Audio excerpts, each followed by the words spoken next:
Hi friends, welcome to BSK education friends. వీడియోలో TSPSC Telangana state public service commission తరఫు నుంచి ఒక కొత్త ఉద్యోగ నోటిఫికేషన్ అయితే విడుదల కావడం జరిగింది. సో అసలు ఈ నోటిఫికేషన్ ద్వారా ఏ ఉద్యోగాలను భర్తీ చేయనున్నారు, ఈ ఉద్యోగాలకు ఎవరు అప్లై చేసుకోవచ్చు సంబంధించి పూర్తి నోటిఫికేషన్ వివరాలను వీడియోలో చూద్దాం. మీలో అయితే మన ఛానల్లో మొదటిగా విజిట్ చేస్తున్నారో ఛానల్ని సబ్స్క్రైబ్ చేయడం ద్వారా మన ఛానల్లో ఎప్పుడు అప్లోడ్ చేసే ఇంపార్టెంట్ జాబ్ అప్డేట్స్ని మిస్ కాకుండా ఉంటారు. సో చూసినట్లయితే టీఎస్పీఎస్సీ తరఫు నుంచి నోటిఫికేషన్ 07/2022లో భాగంగా assistant motor vehicle inspector in transport department తరఫు నుంచి నోటిఫికేషన్ అయితే విడుదల కావడం జరిగింది. సో ఈ పోస్టులకు ఆన్లైన్ ద్వారా మాత్రం అప్లికేషన్ చేసుకోవాల్సి ఉంది.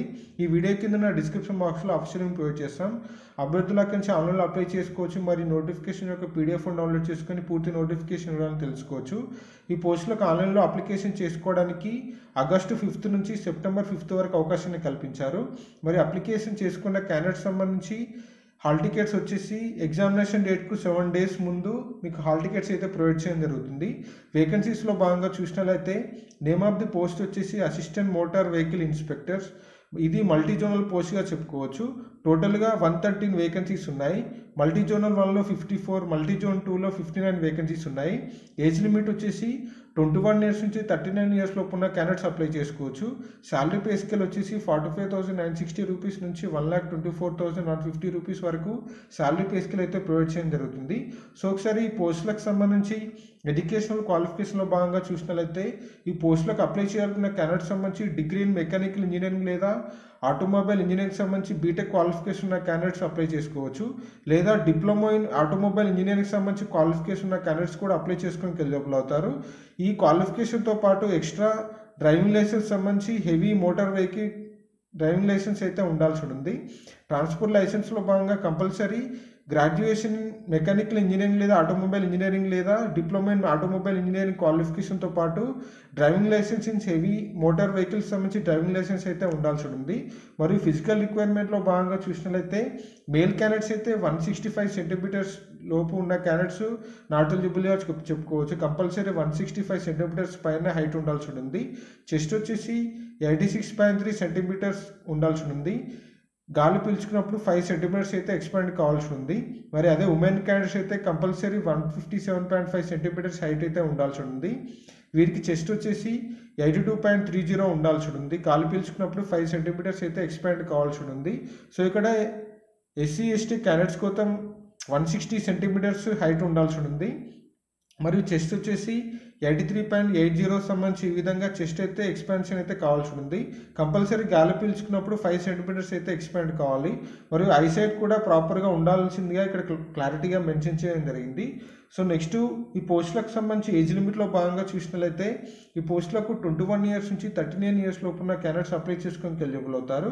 మరియు గవర్నమెంట్ రూల్స్ ప్రకారం SC/ST BC EWS క్యాండిడేట్స్కి 5 years ఏజ్ రిలాక్సేషన్ అనేది వర్తిస్తుంది. సో అభ్యర్థులు ఇది గమనించి అప్లికేషన్ అయితే చేసుకోవాల్సి ఉంది. మరి అప్లికేషన్ ఫీజులో భాగంగా చూసినట్లయితే అప్లై చేసుకున్న క్యాండిడేట్ సంబంధించి 200 రూపీస్ అప్లికేషన్ ఫీజుగా పే చేయాల్సి ఉంది. నెక్స్ట్ ఈ అప్లికేషన్ ఫీజుతో పాటు ఎగ్జామినేషన్ ఫీ వచ్చేసి 120 రూపీస్ అయితే ఎగ్జామినేషన్ ఫీజుగా అయితే పే చేయాల్సి ఉంది. నెక్స్ట్ ఇక్కడ చూసినట్లయితే mode of the fee payment వచ్చేసి మీరు ఆన్లైన్ ద్వారా లేదా క్రెడిట్ కార్డ్ డెబిట్ కార్డ్ ద్వారా మీరు ఆన్లైన్లో ఫీ పేమెంట్ అయితే చేసుకోవచ్చు. నెక్స్ట్ ఒకసారి మల్టీ జోనల్ 1 మల్టీ జోనల్ 2 సంబంధించి ఇక్కడ క్లారిటీగా డిస్ట్రిక్ట్స్ అయితే మెన్షన్ చేయడం జరిగింది. కొమరంభీం ఆసిఫాబాద్ సంబంధించి కొమరంభీం జోన్లో ఆసిఫాబాద్, మంచిర్యాల్, పెద్దపల్లి, జయశంకర్, భూపాలపల్లి, ములుగు డిస్టిక్లు ఉంటాయి. మరియు ఆదిలాబాద్, నిర్మల్, నిజామాబాద్, జగిత్యాల డిస్టిక్లు ఉంటాయి. కరీంనగర్, రాజన్న సిరిసిల్ల, సిద్దిపేట్, మెదక్, కామారెడ్డి మరియు భద్రాద్రి కొత్తగూడెం, ఖమ్మం, మహబూబాద్, హన్మకొండ, రూరల్, అర్బన్ డిస్టిక్లు అనేవి మొత్తంగా మల్టీ జోనల్ 1లో ఉంటాయి. మల్టీ జోనల్ 2లో వచ్చేసి సూర్యాపేట, నల్గొండ, యాదాద్రి భువనగిరి, జనగాం, మేడ్చల్, మల్కాజ్గిరి, హైదరాబాద్, రంగారెడ్డి, సంగారెడ్డి, వికారాబాద్, మహబూబ్నగర్, నారాయణపేట, జోగులాంబ, గద్వాల్, వనపర్తి, నాలుకర్నూలు జిల్లాలో అయితే మల్టీ జోనల్ 2లో ఉండడం జరిగింది. సో ఈ పోస్టులకు సంబంధించి టోటల్గా ఎగ్జామినేషన్ వచ్చేసి మీకు హైదరాబాద్ పరిధిలోనే ఎగ్జామినేషన్ సెంటర్స్ అయితే ప్రొవైడ్ చేస్తున్నారు. సో నెక్స్ట్ ఒకసారి మల్టీ జోనల్ 1 మల్టీ జోనల్ 2 సంబంధించి ఇక్కడ రిజర్వేషన్ వారీగా వేకెన్సీస్ సంబంధించి క్లారిటీగా మెన్షన్ చేయడం జరిగింది. ఓసీ, జనరల్, ఉమెన్ మరియు EWS, BCA, BCB, BCC, BCD, BC, SC, ST, sports కోటాకు సంబంధించి ఈ విధంగా క్లారిటీగా అయితే మెన్షన్ చేయడం జరిగింది. సో నెక్స్ట్ సెలక్షన్ ప్రాసెస్లో భాగంగా చూసినట్లయితే మీకు టోటల్గా రిటర్న్ ఎగ్జామ్లో వచ్చిన మార్కుల ఆధారంగా అయితే సెలక్షన్ అయితే ఉండడం జరుగుతుంది.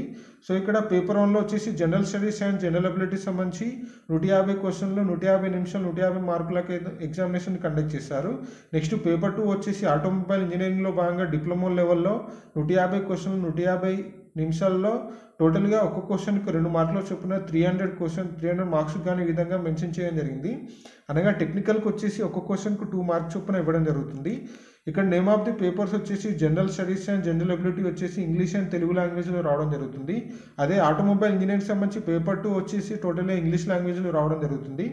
పేపర్ 1 సిలబస్ వచ్చేసి జనరల్ స్టడీస్ అండ్ జనరల్ అబిలిటీలో భాగంగా current affairs, international relations and event, general science in regular life మరియు environmental issues, disaster management, economic and social development of India and Telangana, physical social economy, geography of India మరియు physical socio economic geography and demography of Telangana మరియు ఈ విధంగా topics పై అయితే Indian constitution, social exclusion, rights issues మరియు society, culture, heritage of Telangana మరియు policy states of Telangana state పాలసీస్తో పాటు లాజికల్ రీజనింగ్, అనలిటికల్ ఎబిలిటీతో పాటు బేసిక్ ఇంగ్లీష్ సంబంధించి 10th స్టాండర్డ్లో ఈ విధంగా క్వశ్చన్స్ అయితే అవడం జరుగుతుంది.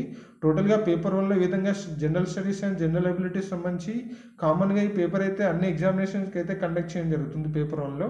పేపర్ 2 వచ్చేసి టెక్నికల్ వైజ్గా చూసినట్లయితే ఆటోమొబైల్ ఇంజనీరింగ్లో భాగంగా డిప్లొమా లెవెల్లో thermal engineering, automobile power plants సంబంధించి మరియు automobile chassis, body and transmission system మరియు automobile servicing and maintenance, automobile electrical సిస్టమ్స్తో పాటు motor transport organisation, industrial management మరియు ఎంటర్ప్రిన్యూర్షిప్తో పాటు special purpose vehicles and basic hydraulics మరియు engineering mechanics, strength of materials మరియు machine design, engineering materials and production technology సంబంధించి ఈ విధంగా ఇంపార్టెంట్ టాపిక్స్ నుంచి అయితే ఆటోమొబైల్ ఇంజనీరింగ్ పేపర్ 2లో క్వశ్చన్స్ అయితే రావడం జరుగుతుంది.